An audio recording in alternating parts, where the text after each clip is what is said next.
आज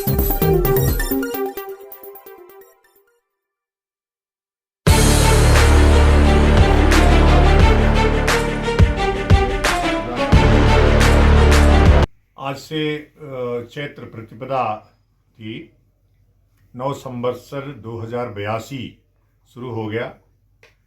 हिंदुओं का 9 वर्ष ईसाइयों के 9 वर्ष से 77 वर्ष आगे है।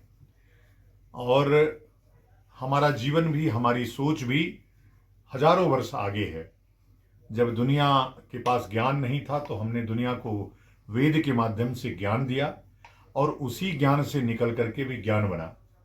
आज हम जिस उत्तराखंड में यह अनुष्ठान कर रहे हैं नवरात्रि का, उस उत्तराखंड की हालत कश्मीर बन रही है।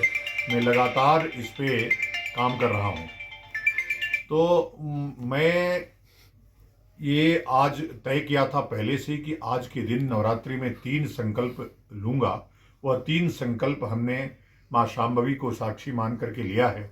वो पहला संकल्प है कि उत्तराखंड को देवभूमि घोषित कराना। उत्तराखंड सरकार को भी चाहिए कि उत्तराखंड की जो प्रकृति है, उत्तराखंड की जो संस्कृति है, वह दूषित हो रही है, प्रदूषित हो रही है। लगातार 4 धामों में जिस प्रकार से मांस और मदिरा का सेवन हो रहा है, यहाँ यह ऋषियों की भूमि है, जहाँ ऋषियों ने रिसर्च करके, तपस्या करके तमाम रिसर्च किए और दुनिया को वह ज्ञान देने का काम किया। यदि हम लोग उसको संरक्षित नहीं कर पाए, बचा नहीं पाए, तो समाप्त हो जाएगा। तो पहला संकल्प है कि उत्तराखंड को कानूनी रूप से देवभूमि घोषित कराना। दूसरा संकल्प है कि हिमालय को देवालय बनाना, क्योंकि हिमालय कोई रहने का स्थान नहीं है। हिमालय हमारा देव स्थान है और आज भी उत्तराखंड के लोग, पूरे भारत के लोग उत्तराखंड में, हिमालय में आते हैं देव स्थान समझ कर की पूजा करने। हमारे 4 धाम हैं, गंगोत्री, यमुनोत्री, बद्रीनाथ और केदारनाथ, जिसके संरक्षण युवा तभी हो पाएगा जब हम हिमालय को देवालय घोषित करेंगे। तो हम ये नहीं चाहते कि उत्तराखंड जो हमारी संस्कृति है वो दूषित हो।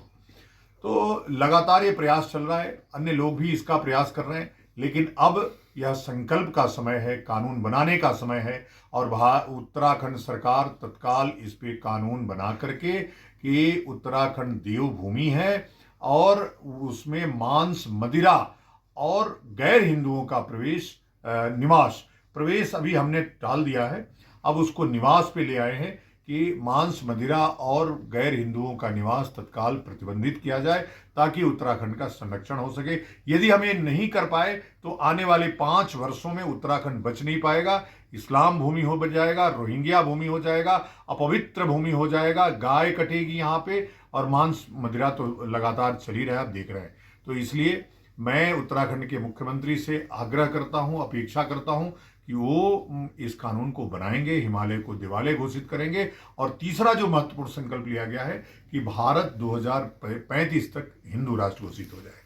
तो यह 3 संकल्पों के साथ आज की नवरात्रि शुरू हुई है। पूरे देशवासियों के लिए हमने प्रार्थना किया है, समस्त प्राणी जगत के लिए हमने प्रार्थना किया है, समस्त जीव जगत के लिए हमने प्रार्थना किया है, उनके कल्याण के लिए। क्योंकि सनातन धर्म ही कहता है, सर्वे भवन्तु सुखिनः, सर्वे सन्तु निरामया, सर्वे भद्राणि पश्यन्तु, माँ कश्चित् दुर्भाग् भवेत्। और कोई नहीं कह सकता। हम सबके कल्याण की कामना करते हैं और सबके कल्याण की कामना हम करते रहेंगे।